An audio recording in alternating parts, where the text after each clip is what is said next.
What's up, everyone? It's your boy Scott. Welcome to the Scott Reports. Today I'm bringing you an anime review of Inuyashiki episode 1. I don't know, guys. We could have a new Parasyte on our hands. We really could. And I hate comparing the series, but it just had that feel of Parasyte from this first episode of what we're dealing with, and more along the lines of Gantz, because this series is from the creator of Gantz. So if you're familiar with how wild, crazy, gory, and insane Gantz got, I think what we saw in this episode was tame compared to what's coming. But I can tell you right now, this first episode was fantastic, and now I can't decide which episode I like better for a debut. Was it this one or Ancient Magus' Bride for the fall season? But the fall season has been nothing short of entertaining, to say the least, as there's been a lot of things coming right out the gate that was very enjoyable. And again, a little bit of backstory of Inuyashiki, again coming from the creator of Gantz, and this is also done by Studio Mappa, who has been doing nothing but going in for the past few years now. So I expect nothing but quality from them, and this series is going to clock in at 11 episodes, and the manga has 10 volumes. So I'm kind of worried about the pacing, because I've been hearing whispers that we're actually going to get the full adaptation of the series, and some of the things that were shown either in the previews or in the opening were actually things that comes later in the series or almost at the end. So we'll just have to see how that goes. We know when things get too rushed, they tend to fall flat. They tend to not be translated as well, or they end up going with the anime original route, which I hope they don't do. I mean, if they're going to translate it completely, then I want them to do it right. I just hope we have enough time to do this properly, because the last thing you want to do is get excited about something, then to find out that the series wasn't worth your time. But I don't think that's going to be the case with Inuyashiki. Again, we're getting a lot of series that are starting out giving us the opening right out the back, as we got Man on a Mission on the track again. That's right, Goat on a Mission. Been down with these guys since Log Horizon with Database, to Iron Blood and Orphans with Raise Your Flag, and now they have Hit Me on the Ground. The opening was just fantastic, and once again this series is going neck and neck with Ancient Magus' Bride once again for the best opening as well, because Man on a Mission, whenever they're on the track, it is always straight fire, no question. It gets you pumped for the series, so let's get to that. Overall, this series is going to be about the clash between two people whose life is going to change dramatically thanks to a close encounter of the third kind. And similar to Gantz and similar to all other type of series like this, we don't exactly know why this occurred or how this occurred. We just know it did, and it might not even be explained too much later in the series. But the lives of these two people are going to change drastically, and they're going to come to blows at some point, as we have our main character, Ichiro Inuyashiki. He's a 58-year-old man. He just found out he had cancer. He's going to die in 3 months, and his family is absolute shit to him. This man has a bad life. I mean, we start off, we see him with his wife and his 2 kids, and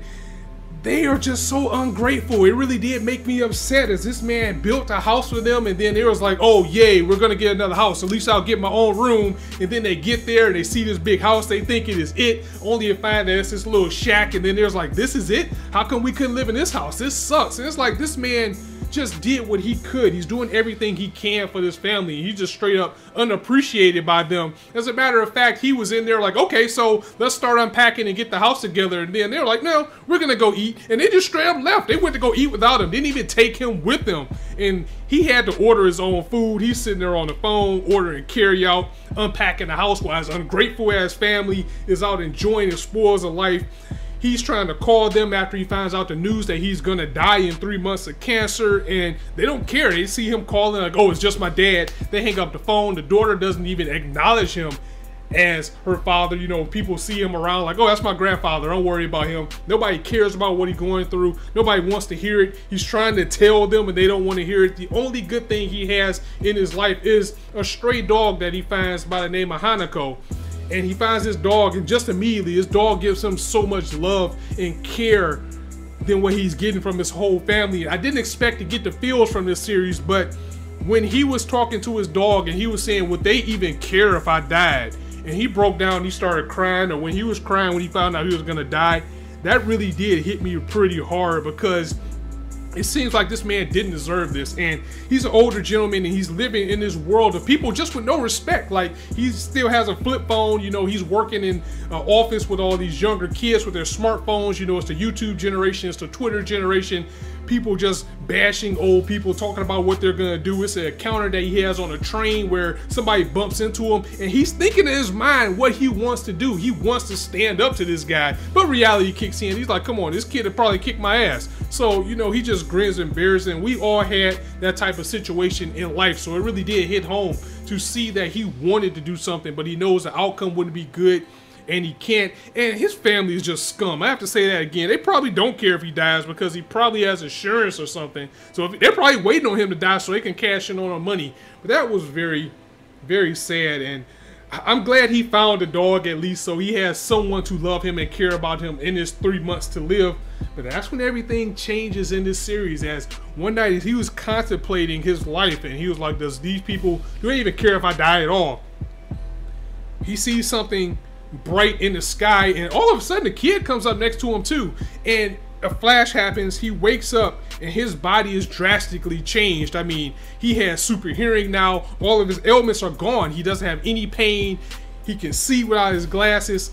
He can super hearing. He can see what's going on around him. He has an arm cannon, as he finds out his body is mechanical. And when these aliens came down, you know, they were having some type of conversation like, you know, we need to hurry up and get out of here. It's very vague about what they were talking about. They kind of come down, blast him, leave, and then you see that he is now a robot. His body is still human, but his entire body has buttons and gears and cogs and everything that opens up like a robot or an android. So he's definitely not human anymore. But at the same time, this is giving him a new chance on life, because now that his body is mechanical, he doesn't have to worry about dying anymore. And it's a big question of why this happened. I'm pretty sure these aliens didn't randomly just come down and say, yeah, let's make this guy a robot. And more importantly, why was this kid there? I don't remember his name, but I believe he is their next door neighbor. And I think that is going to be our antagonist in this series,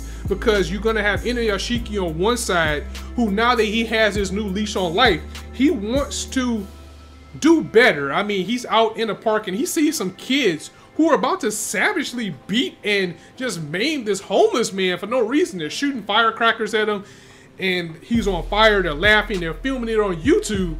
And you have to wonder if these kids were even human at all, or are they just that scum? Because you know, whenever it comes to these supernatural type of elements, it's always the focus that the human being is the worst being of all. Is they were like, yeah, don't hit him in the head, because if you hit him in the head, they don't move anymore. They're talking to him like he's not a human being, like he is some type of object, as they were about to beat this old man. And Inuyashiki actually runs in to save him. He just felt this need to go ahead and do something, maybe recognizing that he has his body now, that he can make a change in life for the better. And he decides to go in and help this man. Of course, he doesn't realize what's going on with his body. He doesn't understand it. So they took him down too. But it's like some type of defense mechanism kicked in when they attacked him, and a hammer of dawn just came down and wreaked havoc upon these kids. It didn't hurt him, but what it allowed him to do was get their photo, and he was able to telecast what they were doing across the world, all on TV and everything. So these kids are gonna go down for the crime. But now he has purpose. I mean, Inuyashiki, he was questioning his life. He was like, I'm dying. Nobody gives a shit about me. I don't care about anything anymore. I can't even feel. But now he has this new resolve. I mean, that's the path he's going to go on. He's going to use these powers that he has to save. And it's not exactly a spoiler. I mean, you can see where it's going, and also in the trailers and everything. He's going to run into a nemesis who's going to get the same things, because he's wondering about this kid and if his body was affected in the same way. So we're going to have to see where his path is gonna lead, but we already know these two are gonna clash. But it feels like it's just gonna be a clash of ideals. You got Inuyashiki, a man who was at the end of his life, now getting to start over and do things right, be a hero per se. Who says old men can't be heroes?